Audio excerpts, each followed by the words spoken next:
मैं तो बार बार यही कहती हूँ, स्वयं सेवक के नाम पे जिस तरीके से देश में ऐसा ध्रुवीकरण का माहौल बनाया हुआ है, फिर जब प्रिंसिपल ध्रुवीकरण के हों और फिर अगर प्रचार करें और टीचर बने सोशल हार्मनी का, कहीं ना कहीं लगता है कि हिपोक्रेसी वहीं से शुरू होती है।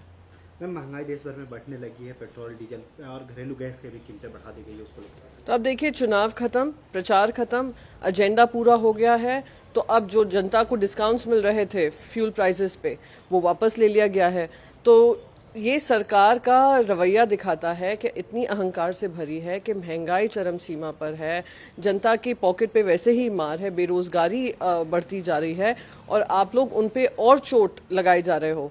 तो हर चीज आप अपने पॉलिटिकल एम्स के हिसाब से कर रहे हैं, जनता की आप सोच ही नहीं रहे हैं। मैम, आरबीआई के गवर्नर हैं रविकांत दास, उन्होंने कहा है पड़ा है, मार्जिनल इम्पैक्ट पड़ा है, लेकिन ज़्यादा नहीं पड़ा। एक तरफ कहते हैं मार्जिनल इम्पैक्ट है, एक तरफ जब प्राइस राइज होती है तो कहते हैं उसका जिम्मेदार सिर्फ ये वॉर है।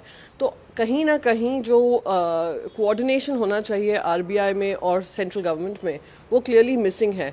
एंड अनफॉर्चुनेट पार्ट ये है कि केंद्र सरकार सिर्फ स्केपगोट्स ढूंढती है, अपनी खुद की पॉलिसीज पे ध्यान नहीं देती है। फॉलिंग रुपी है, one of the worst performing currency in Asia है, वो आपकी पॉलिसीज की वजह से है।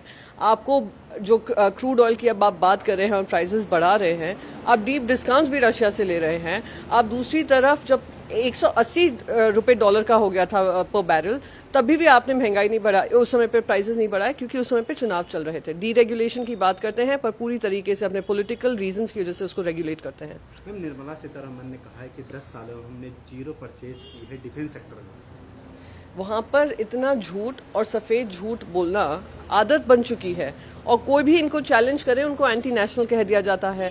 उनको कह दिया जाता है कि सारे प्रॉब्लम की जड़ वही है जिन्होंने पहले राज किया है। 7 साल से आपकी सरकार है, 7 साल में आप लोग क्यों डिफेंस में इतना केपेबल हमें नहीं कर पाए कि आज हमारे साथ गलवान वैली का जैसा हादसा होता है, हमारे यहाँ पे पुलवामा जैसा हादसा होता है। कहीं ना कहीं इनको खुद को आत्मचिंतन करना पड़ेगा कि क्यों ऐसा है कि हमारे जो देश की आर्म्ड फोर्सेस हैं उनको ठीक तरीके से इक्विप नहीं किया गया है। मैम, बिहार में इलीगल शराब से पीने से लोगों की मौत हुई, उसको लेकर के जेडीयू के विधायक को उसका गैर जिम्मेदारान बयान आया है। कहा कि मर रहे हैं तो मरने तो, जनसंख्या ही कम होगा। आप समझ सकते हैं कि कितना सत्ता का अहंकार है, कितना जनता से ये लोग जुड़े हुए नहीं हैं। आपने पाबंदी लगाई हुई है पर पाबंदी का उल्लंघन हो रहा है और आप उस पर कोई कार्रवाई नहीं कर रहे हैं। आप फिर से जनता पे दोष मढ़ रहे हैं।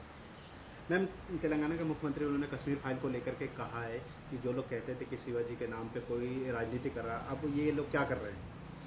कश्मीर फाइल्स जो मूवी है, वो कश्मीरी पंडितों का जो पलायन हुआ था और जिस तरीके से इस्लामिक फंडामेंटलिज्म और टेररिज्म के अंतर्गत उनकी हत्याएं हुई थीं, उस पर 32 साल हो गए हैं। 2014 में जब केंद्र सरकार आई थी भारतीय जनता पार्टी की, उन्होंने कहा था कि उनका बकायदा सम्मान पूर्वक उनको वापस लाया जाएगा। मैंने जब ये मुद्दा उठाया था तो होम मिनिस्ट्री का जवाब आया है, एक तो उनको माइग्रेंट्स बताते हैं, जिनकी जमीन है, जिनको उनकी जमीनों से धकेल के बाहर निकाला गया, अब उनको माइग्रेंट्स का दर्जा दे दिया गया है। दूसरी तरफ जो जो वादे किए, घर बनाएंगे, उनको वापस लाएंगे, उसका 10% भी काम नहीं हुआ है। तो ये केंद्र सरकार उन्हीं लोगों पे राजनीति करती है, उन्हीं इमोशंस पे राजनीति करती है जो खुंड कहते हैं ना, खोलकर काम होता है। वो घाव को भरने का काम नहीं कर सकती है ये सरकार।